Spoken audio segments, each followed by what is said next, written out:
Hey, let's get into the weeds on what it's like trying to start a band and what it's like trying to find your sound. I just want to share some of the things that I've been thinking about. I don't know anybody else that thinks about some of these types of things, so I'm just going to throw this out to the internet. All right, so I set out on, about a week and a half or so ago. I was just like, okay, I love bluegrass. I'm going to start a bluegrass band. Only to find out that I didn't really know very much about bluegrass, and I'm learning about bluegrass, and I like that. So I think lesson here is that when you set out on a mission, when you set out on a journey and you get really pumped on something, it's going to probably be, just kind of expect it. It's going to probably be a lot different than you thought it would be. So there's that. I learned about the boom chuck rhythm pattern, and that kind of got me put onto rhythm guitar in general. I've always played guitar without a pick. And so, but at the jam session that I went to, in order to play the boom chuck, I've heard people call both, rhythm pattern, you kind of need a pick. So I've been playing with a pick the last week, and my pick skills, the usage of my pick, has been dramatically increasing. And so that's very positive. So now I'm playing with a pick. And it's kind of put me onto playing with a pick. What that's done is that's put me onto traditional cowboy strumming patterns, like some waltz and some polka and some like strumming patterns, rhythm guitar. And so yeah, I've been practicing playing rhythm guitar. And to be honest with you, I love playing chords and stuff like that. Even without singing, I just really love it. So there's something I've kind of picked up, is that, when you set out on something, at first there's all this dopamine, it's all this excitement, like, yeah, I'm so stoked, I'm gonna start a bluegrass band, only to find out you don't even know how to play bluegrass. And playing bluegrass is a lot different than what you thought it was. So there's that. Another thing is about when you're okay, like I just shot this little video this morning called it was this song I've had forever. It's called A Star in Your Own Life. And it's a really cool song. Hey man, I love that song. I think it's really cool. And I did like 10 takes. And so it's like when you're playing acoustic guitar just by yourself and singing your songs, it's very vulnerable and completely different than with a band. I've never actually even played with a band before, to be honest with you, and so I've always kind of wanted to. So I guess where I'm going with this is like being vulnerable. And when you play like acoustic, it's very vulnerable and it's not as interesting. I mean, if you just think about it using critical thinking, it's like, what's more interesting? Someone playing acoustic guitar or someone with some drums and some bass and some lead? That the band is more interesting because there's more moving parts. It's more interesting, it's more captivating. And so I think, at least for me, like playing an acoustic song, for some reason I think in my mind that it needs to be as captivating as, and interesting as it would be with a band, and it's just really not. It's just really not. Period. I mean, I've flicked through like a ton of master guitar players. I'm just like, this master guitar players, and I swipe.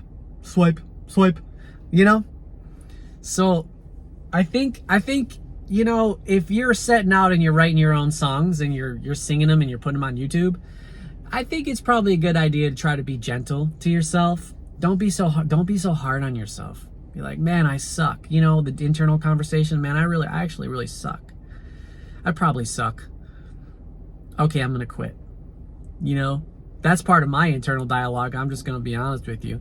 A Star in Your Life is such a cool song, and I played it. I was like, yeah, you know what, but you kind of suck. So why don't you just do something that's a little easier to be successful at? So, that's part of I think that people think those things. So if you're thinking that thing, you're not alone. I think it too. And then the thing about starting a band. Well, here's the thing about being a musician, being a singer. I think I've heard people say that all singers are self-conscious about their own voices. I'm definitely self-conscious about my voice. I kind of think my voice kind of sucks, to be honest with you. There's some days I'm like, wow, your voice sounds so good. And then some days I'm like, your voice sucks. And here's the thing about like the difference between like being a master guitar player or being a singer. So like you're born with a voice. Your voice sounds, you are who you are. Your voice sounds how your voice sounds. And that's what it is, man. You know, like, you know, your voice is in your range. You know, there's a particular key that works really well with you. You know what I mean? Like, what key is your key? And a guitar, on the other hand, you could just put in 10,000 hours and get to be a complete animal on that thing. And it doesn't matter what your voice sounds like if you could shred on the guitar. But with the voice, so you have different vocal tones and different keys that work for you. So the vocal tones of your voice and the keys that work for you, in some way, they also dictate what genres work well for you too. And where you're from, your background, who you are, what is authentic also dictates what works for you. And so, you know, does hip hop work for me? Nah, not really. Even though I love hip hop and I'm from a small town in upstate New York, you know, and I grew up listening to hip hop, but you know, I did a bunch of hip hop records in my 20s, but you know, you see me doing hip hop and it's kind of like, okay. You know what I mean? So I think like trying to find your sound is like daunting. And I think maybe just the way to find your sound is just start playing music. You know, man, you see, you know, comparing yourself to other singers and comparing yourself to other bands and comparing yourself to, oh, you know, there's a couple artists that I discovered recently because I've been researching like traditional rhythm guitar strumming patterns, bluegrass, boom chuck, and like waltz and like country western strumming patterns, like traditional strumming patterns that all pop music is built on the traditional foundations of guitar for sure. And I started discovering that, but there's a lot of people that are still doing like traditional foundational style music and have big followings, you know. And so some people of note, I think, are like this guy Charlie Crockett. He's got like country western, young dude, very deep voice, kind of like a Johnny Cash of sorts. This girl Sierra Farrell, I think her name is. She kind of always, her voice kind of sounds like it's an old time record, folk music. She dresses in all sorts of wild stuff, and she's interesting and captivating. Another girl, Molly Tuttle. Molly Tuttle is like a bluegrass musician. She's a complete and utter beast on the guitar. I think her vocal quality, though, is not as interesting as Sierra and Charlie. I'm thinking like I'm listening to their music, and I'm thinking, you know, I wish that my vocal quality was more interesting. And but you know, here's the thing, my voice is my voice. And so if you're putting together songs or something like, yeah, man, your voice is your voice. That is what it is, man. So I think if you can just try to be authentic and just try to actually be yourself, instead of trying to like, if you're not country, trying to sound country, I don't know whether that's like authentic. And I think when it's authentic, you can kind of tell, because there's a feeling associated with authentic. And let's say my example, I really dig bluegrass. I'm singing bluegrass. Should I sing bluegrass with a country accent when I don't have a country accent? No, I don't think so. I mean, as I think about it, I don't think so. You know, I lived in Nashville for like years, and so I'm super familiar with the Southern accent. So sometimes I do slip into it just very occasionally. Ain't nothing wrong with that. But yeah, you know, so I say, like, if you're making music, you know, just get yourself some guitar, some rhythm guitar, some bass, write some songs, sing your songs. It's more interesting when there's a band than when you're just by yourself. Also, things aren't going to be how you think they're going to be. And also, I think if you're constantly comparing yourself to the chart, they say right from the heart, not from the charts. I heard that somewhere. But if you're comparing yourself to other people and you're trying to do what other people are doing, like your version of what other people are doing, I think you're bound to be unhappy. And here's the thing too, it's possible if you put together a band and you put together some songs and you sing them that, you know, music is like ice cream. Music is like food. You know, some people go crazy for pizza, some people hate pizza. Music is just like that. You know, so you might have the best music and the people just listen, like, take like Bach or like Chopin or like freaking, you know, the most amazing classical music and people don't even like it. But it's like friggin' mind-blowing. You know, so it's possible that you could put together something that's completely and utter, that is truly and completely and utterly mind-blowing. But people would rather just listen to like a 2-chord song. So I think just do you. If you set it, like from my example, set out doing a bluegrass, but if it ends up sounding more like bluegrass influence, then don't beat yourself up over it. You know, just do you.